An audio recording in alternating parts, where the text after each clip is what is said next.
In 1997, when we bought the former Elm Grove Elementary School to house our toy museum, we knew that it had incredible potential buried under years of paint, modifications, and neglect.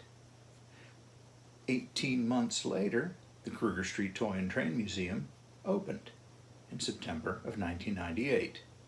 Recently, we located a tape that we had done showing the restoration process. And today, we're going to share that with you.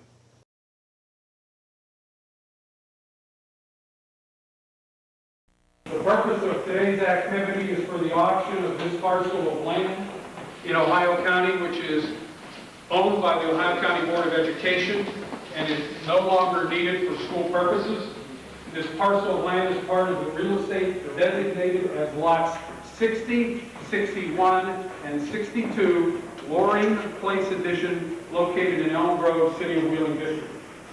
This is a level corner lot which has approximately 212-foot frontage on Kruger Street and a 230-foot depth along Columbia and Center Avenues for an estimated total of 48,000 square feet or 1.1 acres more or less. $228,000 we have bid this morning. $240,000 we have bid. 241. I hear 241.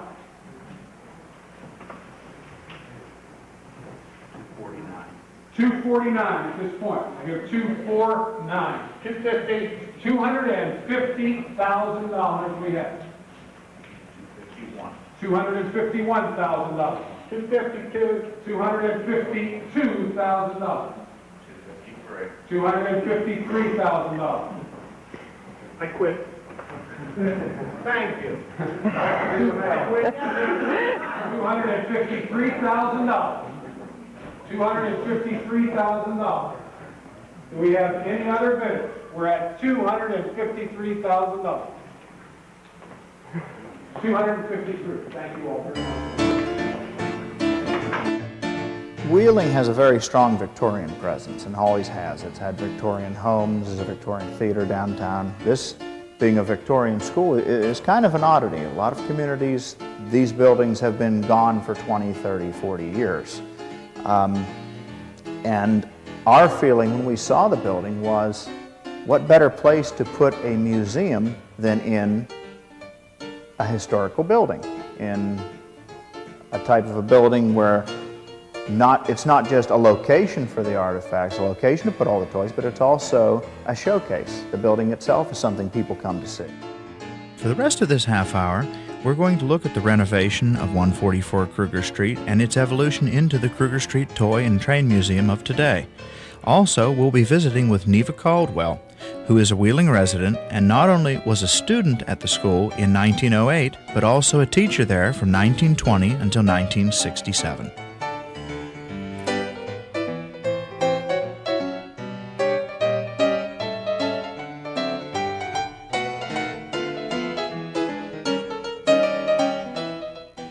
When we first took possession of the building after the auction, one of the first things we needed to address was access to and from the building.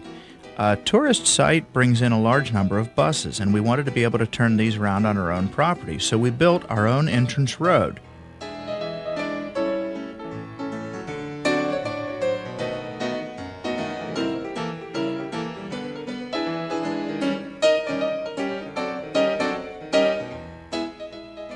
By having our own entrance road, the tour buses don't have to navigate small city streets. They're able to easily enter and leave our property. Another thing we did want to mention is that all local labor was used in this project. We're strong believers in supporting our neighbors, supporting the community, and we used as often as possible the local contractors, the local laborers. The farthest away we had to go to anything was Pittsburgh. We also decided to landscape the building and grounds to accent the natural beauty of this classic Victorian structure.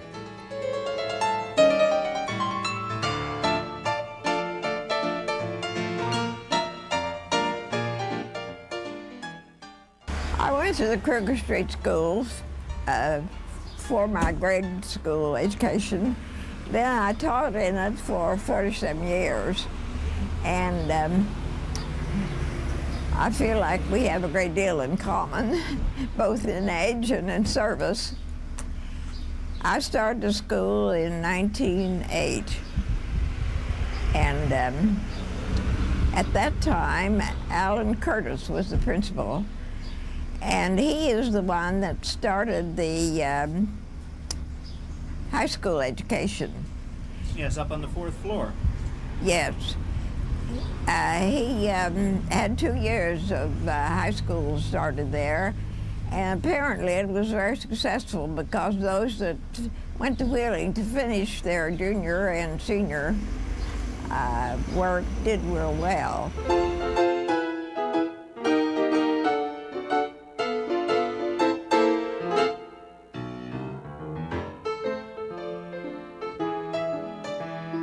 The ground level of the building required the most extensive renovations in the entire project. The floor and ceiling were removed, as neither was usable. The floor needed to be lowered several inches to meet code.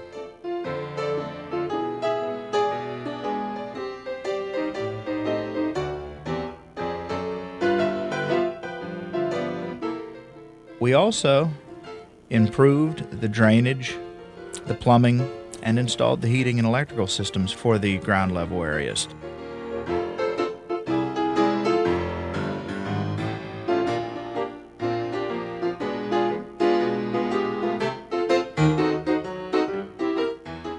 There is also one main brick archway which was uncovered during the demolition in the basement, which we decided to restore and bring back to its original glory.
A new stairway to the second floor of the building also needed to be installed to replace an obsolete wooden stairway which existed when the building was first purchased.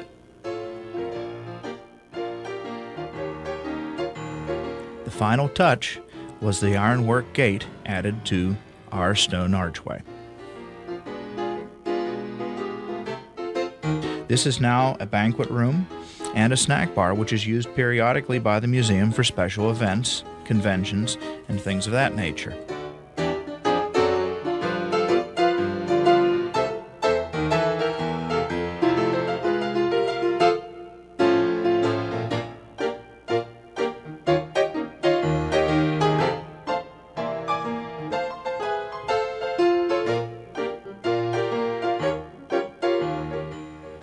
The banquet facility, now finished, is not only a showcase, but a wonderful location for events from parties to bar mitzvahs, wedding receptions to corporate meetings.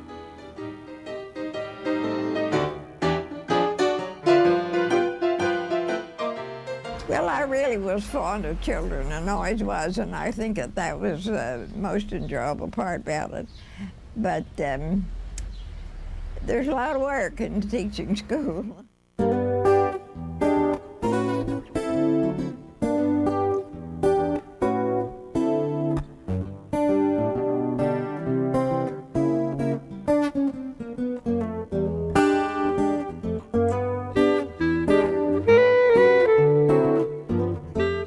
Restroom facilities are an often overlooked part of the overall experience of visiting a location. We completely renovated and rebuilt our restrooms from the ground up, from the plumbing all the way to the finished product.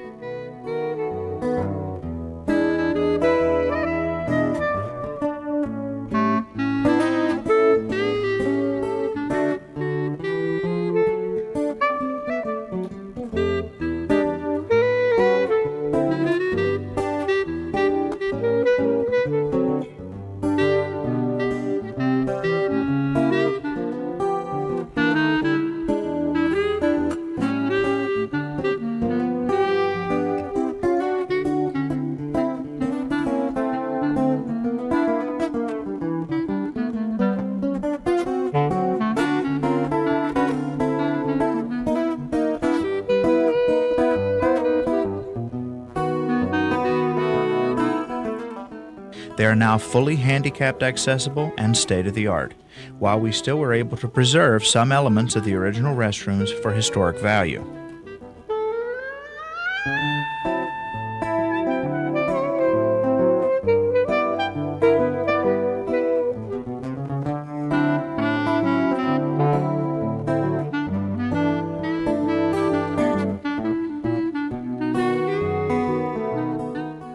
Our next major task was the heating and cooling systems for the building.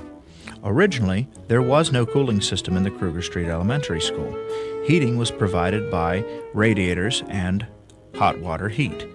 The school also had a forced air ventilation system. We found the hot water heating system to be non-salvageable, so an entirely new system was designed for heating the building in zones.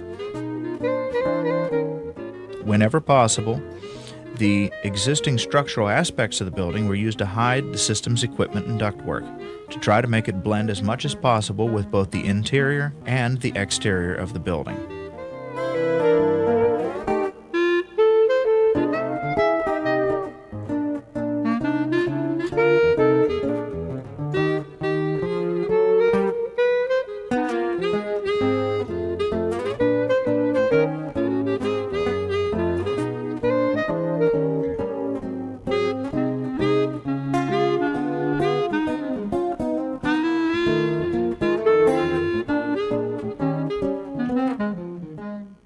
Now, with our modern zone heating and cooling systems, different areas of the building can be regulated to different temperatures to suit our needs and the preference of our customers. The ductwork and vents were made to blend into the decor as much as possible and made to look as if they are period pieces.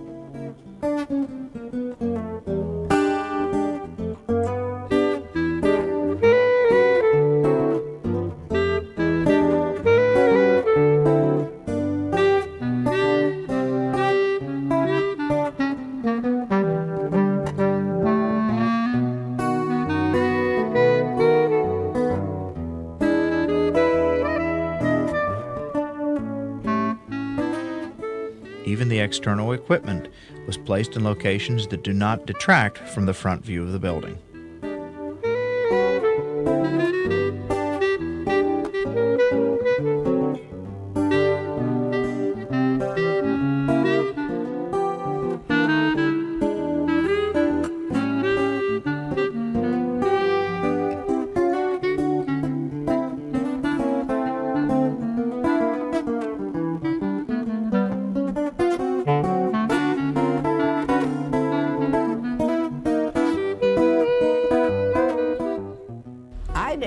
I did most of my teaching in the second floor in the center room in the back.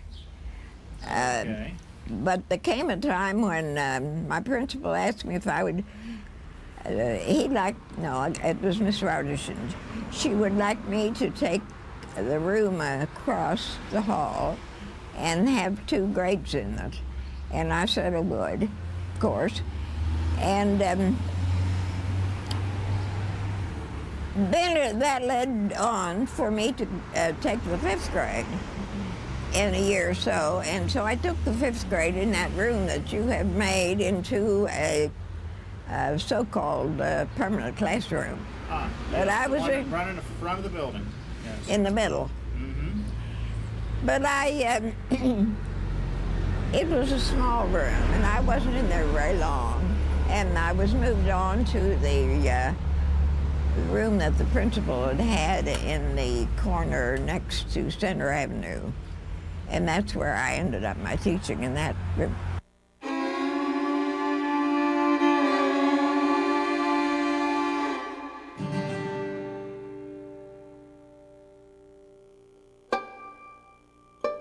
During the upstairs renovations on the 3rd floor, a new staircase to the 4th floor, formerly known as the attic, needed to be installed. The original stairs, rickety and steep, reminded many of what you would find in a haunted house or an old building, and were not deemed safe. The new staircase is both wide and comfortable to use. The old staircase was removed, and the attic was re-insulated to improve the efficiency of the building.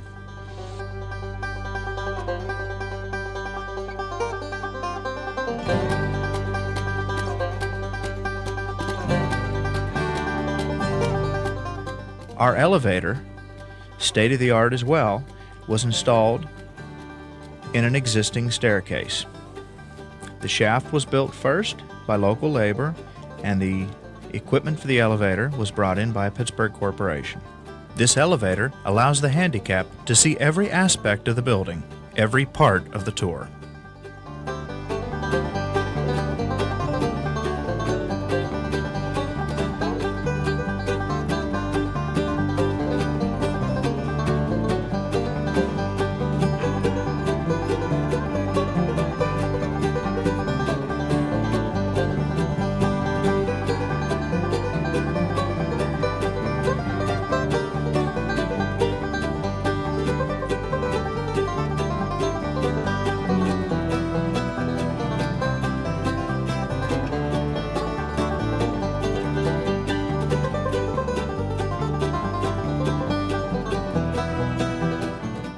Even the location selected for our elevator was chosen to minimize disruption of the original architecture of the building.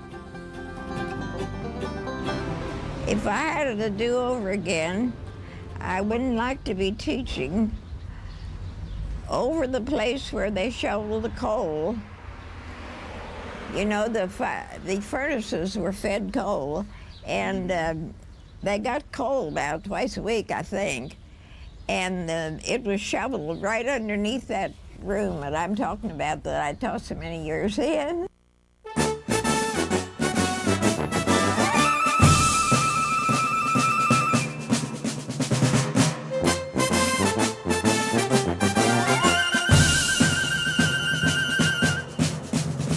When we first acquired the building, all of the classrooms on the upper floors were carpeted, and this had been done several times in the past.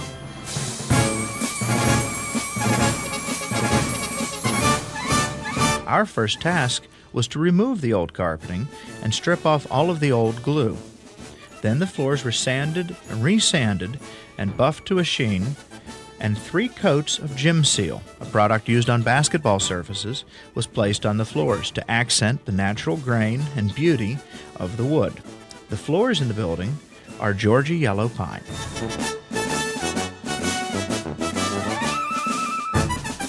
As you can see in this finished room, the floors have such a high gloss that they appear mirror-like.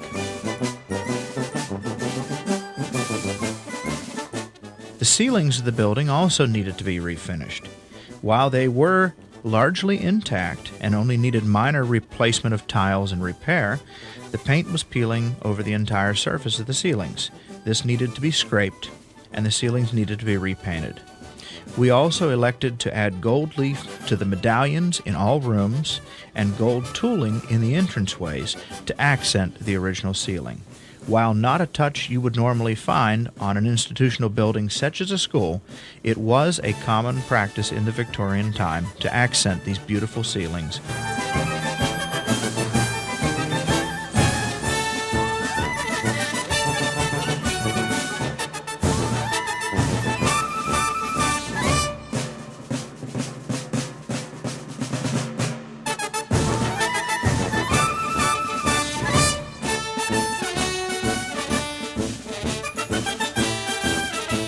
The woodwork for the building beautiful as it was buried beneath layer upon layer of paint from many years of faithful service to the Ohio County school system. In some areas, 26 to 30 layers of paint had to be stripped off and removed. The cracks and crevices in the woodwork had to be cleaned out by hand with small dental tools and instruments, and then the wood needed to be sanded and prepped for final protective coating. The final coating, also a gym seal product similar to that used on the floors, accents the natural grain of the wood and makes it stand out as a real showcase in the building. The woodwork in the building is red pine.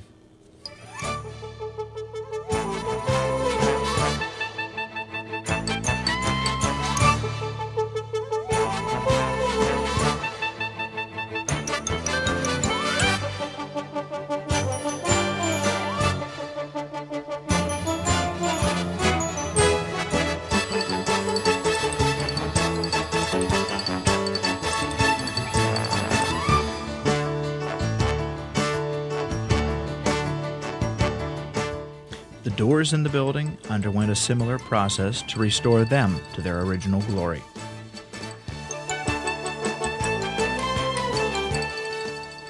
The blackboards in all of the classrooms many years ago had been painted with a green add-on paint to change their color for classroom use. We decided that they needed to be restored to their original slate black color. Upon attempting to strip the blackboards, we found that it was impossible to remove all of the green, so they were painted and coated with a sealer to preserve the original appearance of slate. In this final series of photographs, you see a progression of work being accomplished in our last display room. You see how it began,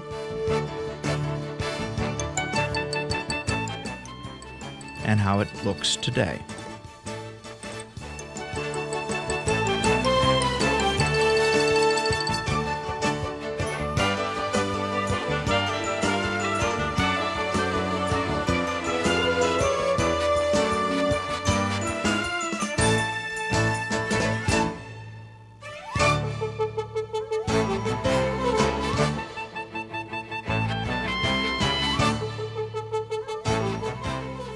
Many a former student have told us the rooms never looked this good when they attended school.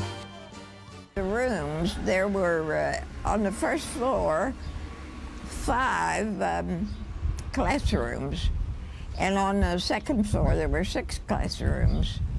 And then on the third level, there was 1 classroom that they used. High school on the third level. Marjorie. That's right.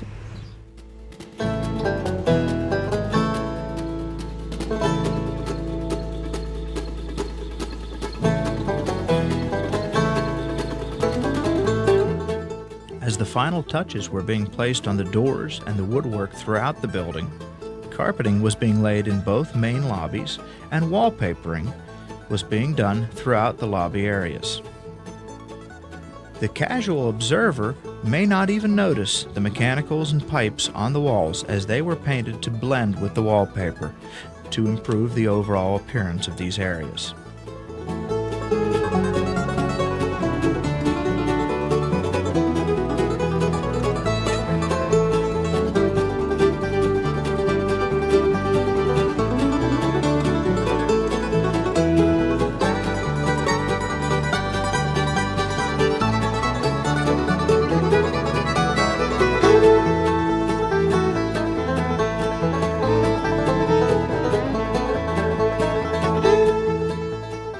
Finally, our ticket booth and cabinetry in the display rooms were constructed.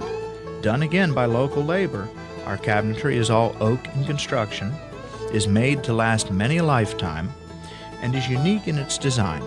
All cabinetry is rear loading to produce a seamless front view of the displays.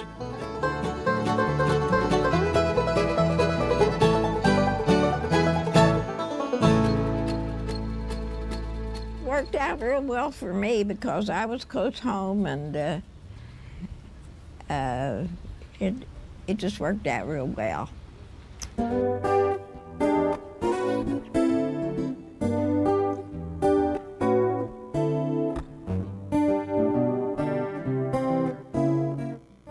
final outdoor touch, announcing the arrival of the museum, was our large neon sign. Neon was selected for this sign because of the significance of our name. The Eibel Corporation, owners-operators of the Kruger Street Toy and Train Museum, is named for Raymond J. Eibel, originally a Pittsburgh resident, later a Wheeling resident, who was a neon glassblower for Pittsburgh outdoor advertising for many decades. This sign was produced in his memory. Many people have noted over the years that they realize the sign is a miniature of the building itself. Also, as a final touch for an attraction in the City of Lights, we too have added a Christmas light display. Our train engine is larger than most cars.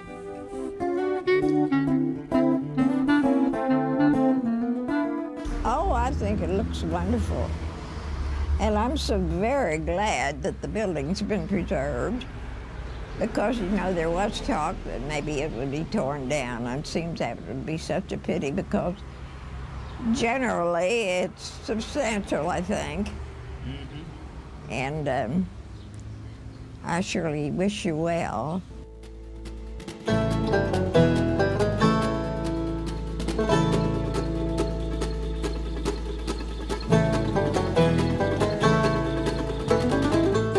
Finally, the fun could begin. Our train layout was built entirely on-site in the room. First bench work was laid, substantial enough for several men to walk on it at once. Then the track plan was designed and implemented. The bench work was painted and sealed. Ballasting of the track began to give it the appearance of actual railroad rails, and the scenery was begun.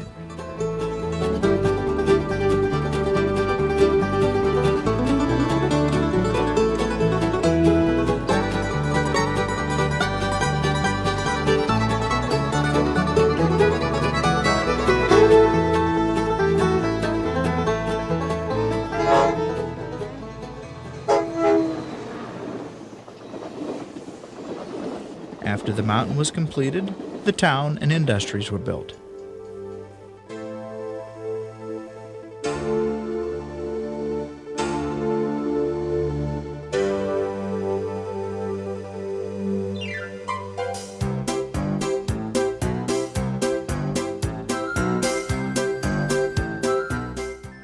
Now you see the finished product in operation.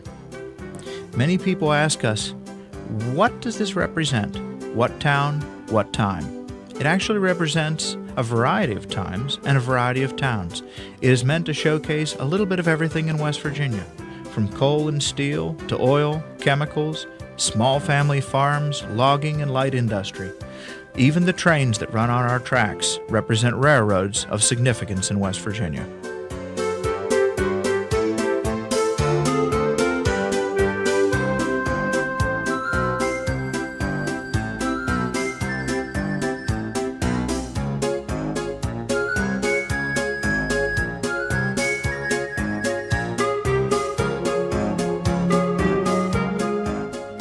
The displays in our rooms showcase toys of all ages and all types, from dolls and dollhouses to toy soldiers, western and riding toys, trains, trucks, cars, and things to appeal to all tastes and all generations.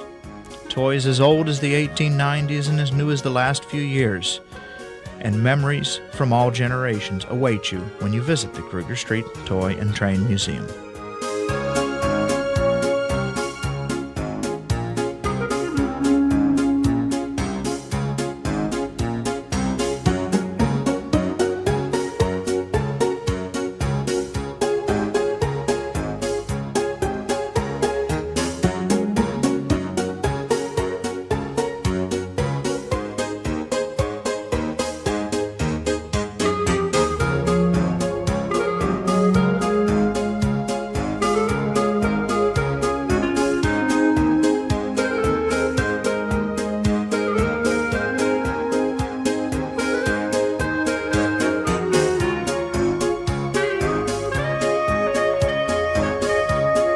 And so, this center of the community for decades is now once again a showcase for generations to come.